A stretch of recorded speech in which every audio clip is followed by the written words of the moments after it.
जब लोग परमेश्वर से विमुख हो जाएं, तो वह किसी विशेष जन को उठाता है, नाजीर, जो बचपन से ही परमेश्वर को समर्पित होता है।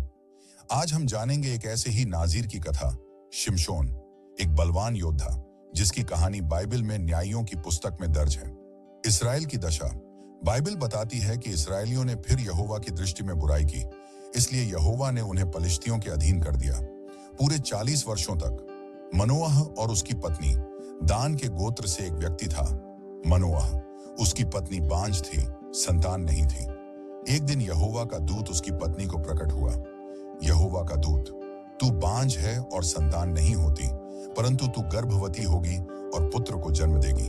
मदिरा या कोई अपवित्र वस्तु न खा और बालक के सिर पर कभी उस्तरा न चले, क्योंकि वह नाजीर होगा, परमेश्वर को समर्पित। वही इजराइल को पलिश्तियों के हाथ से छुड़ाना शुरू करेगा। मनोअह की प्रार्थना। पत्नी ने जब यह बताया तो मनोअह ने यहोवा से प्रार्थना की, हे प्रभु, तू फिर से अपने उस व्यक्ति को भेज, ताकि हम जान सकें कि उस बालक को कैसे पालना है।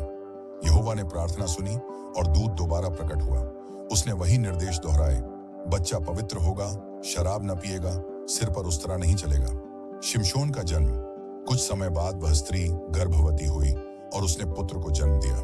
उसका नाम रखा गया शिमशोन। वह बड़ा हुआ और यहोवा की आत्मा उस पर काम करने लगी। तिम्नाह की स्त्री। एक दिन शिमशोन तिम्नाह गया और वहां की एक पलिश्तीनी स्त्री को देखकर वह उस पर मोहित हो गया। मैंने तिम्नाह में एक स्त्री देखी है, मुझे उससे विवाह करना है।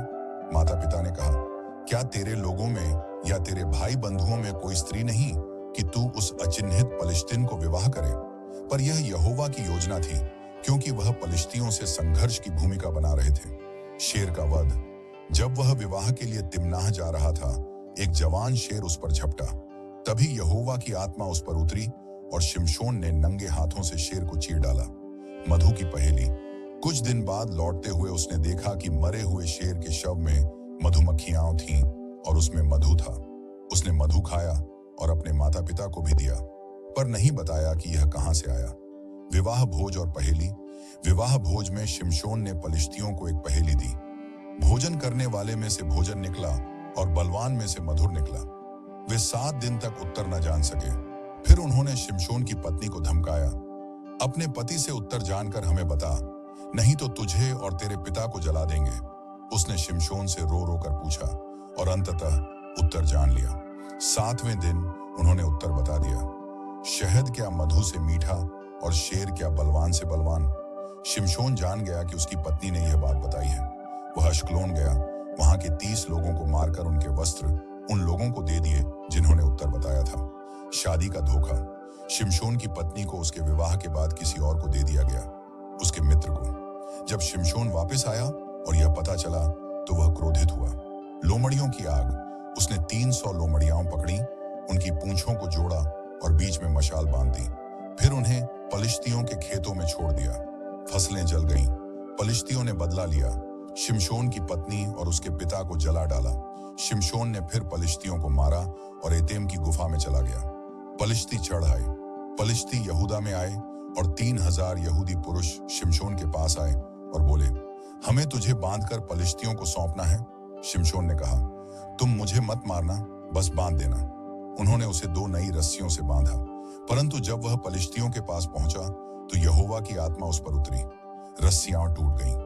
जबड़े की हड्डी से हत्या। शिमशोन ने एक गधे की ताजा जबड़ा हड्डी उठाई और 1000 पलिश्तियों को मार डाला। जबड़े की हड्डी से मैंने हजारों को मार गिराया। प्यास लगने पर उसने यहोवा से प्रार्थना की और प्रभु ने पानी का स्रोत निकाला।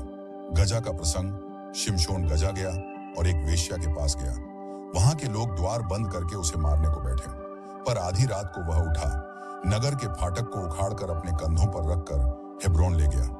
दलीला का आगमन। फिर शिमशोन ने एक स्त्री से प्रेम किया। उसका नाम था दलीला, वह सुरेक की थी। पलिश्तियों के सरदारों ने दलीला से कहा, उससे उसकी शक्ति का रहस्य जानो और हम तुझे 1100 चांदी के सिक्के देंगे। 3 झूठी कोशिशें। शिमशोन ने कहा, ताजी बेल की रस्सियों से बांधो। फिर कहा, नई रस्सियों से बांधो। फिर कहा, बालों की लटें बुनाई में बांध दो। हर बार जब दलीला ने ऐसा किया, और जब कोई व्यक्ति अपने बल और बुलाहट को भूल जाए, तब वह पतन की ओर जाता है। शिमशोन जिसने यहोवा की आत्मा से अद्भुत शक्तियां पाई, अब पलिश्तियों के हाथों गिर चुका है। परंतु परमेश्वर की योजना में हर चीज का समय होता है और उसका अंत भी एक नई शुरुआत बन जाता है। शिमशोन की कैद और अपमान जब दलीला ने शिमशोन को धोखे से पकड़वाया और उसके सिर के बाल कटवा दिए, तब यहोवा की आत्मा उससे अलग हो गई। पलिश्तियों ने उस पर झपट्टा मारा। बाइबल कहती है, तब पलिश्तियों ने उसे पकड़ लिया और उसकी आंखें फोड़ दी और उसे गाजा ले गए। वहां उन्होंने उसे कांसे की जंजीरों से बांध दिया और वह बंदी गृह में चक्की पीसता रहा। शिमशोन, जो बल का प्रतीक था, अब अंधा है, अपमानित है और बंदी है। लेकिन कहानी यहीं समाप्त नहीं होती। बालों का फिर से बढ़ना यह एक सूक्ष्म संकेत है कि परमेश्वर की कृपा फिर से लौटने को है। पलिश्ती ये सोचते थे कि उनके देवता डागोन ने शिमशोन को उनके हाथों सौंपा है। तब पलिश्तियों के सरदार इकट्ठे हुए कि अपने देवता डागोन को एक बड़ा बलिदान चढ़ाएं और आनंद मनाएं। उन्होंने कहा, हमारे देवता ने हमारे शत्रु शिमशोन को हमारे हाथों में कर दिया है। लोगों ने मंदिर में एकत्र होकर जय जयकार की, नाच गाना हुआ। डागोन की मूर्ति के सामने शिमशोन का उपहास किया गया। शिमशोन को मंदिर में लाना, जजेस 16:25। जब उनका मन प्रसन्न हुआ, तब उन्होंने कहा, शिमशोन को बुलाओ कि वह हमारे सामने खेल करे। वे उसे बंदी गृह से बाहर लाए, एक बालक के सहारे। अब शिमशोन को हजारों की भीड़ के सामने अपमानित किया गया, जो डागोन मंदिर की छत और गैलरी में इकट्ठा थी। अंतिम प्रार्थना और बलिदान, जजेस 16:26-30। शिमशोन ने बालक से कहा, मुझे उन खंभों तक पहुंचा दे जिन पर भवन टिका है, कि मैं उन पर टेक लगाऊं। मंदिर